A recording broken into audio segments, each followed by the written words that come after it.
এই ধরনের মজলিস শুধুমাত্র জানার মজলিস না, তথ্যের মজলিস না, শুধু জ্ঞানের মজলিস না। এই ধরনের মজলিসের একটা, অথবা জ্ঞান শুধুমাত্র জ্ঞান না, জ্ঞানের অনেক বড় একটা অংশ হচ্ছে ফিকির। এই ধরনের মজলিস থেকে এই চিন্তাটা আমরা কিভাবে করব, এই ভাবনাটা আমাদের কেমন হবে, আমরা এই বিষয়টাকে কিভাবে চিন্তা করব, সব নলেজের বাইরে এটা একটা আলাদা দৃষ্টিকোণ।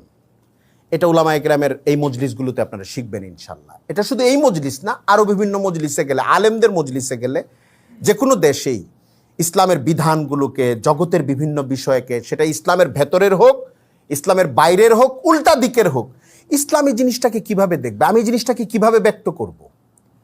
অনেক সময় একটা কথা একভাবে বললে বা আমার ধারণাটা যে এটাই একমাত্র পথ, আরেকটা হলো এটাও একমাত্র, এটাও একটা পথ, আমি এটাকে কি বলবো, এটাও একটা পথ বলবো না এটাই একমাত্র পথ বলবো।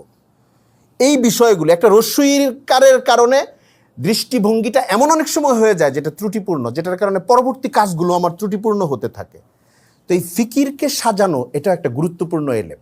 আমরা এলেম মনে করি যে একদম স্পেসিফিক ফিগারটাকে, যে এই জিনিসটা শিখলাম আজকে, এই জিনিসটা শিখলাম, এই সূরাটা শিখলাম, এই তথ্যটা শিখলাম, এই মাসলাটা জানলাম, এই ঘটনাটা শিখলাম, এর বাইরেও একটা জ্ঞান আছে, ওইটাও এলেম। ওইটা হলো ফিকিরটা, আপনার চিন্তা ভঙ্গিটা, সেটা ইসলামের বিধিবিধানের ব্যাপারে, ইসলাম যেটাকে সমালোচনা করে, যেটা থেকে আপনাকে বাঁচাতে চায় সেটার ব্যাপারেও, সাধারণ জাগতিক জীবন সম্পর্কে দৃষ্টিভঙ্গিগুলি সাফ হওয়া।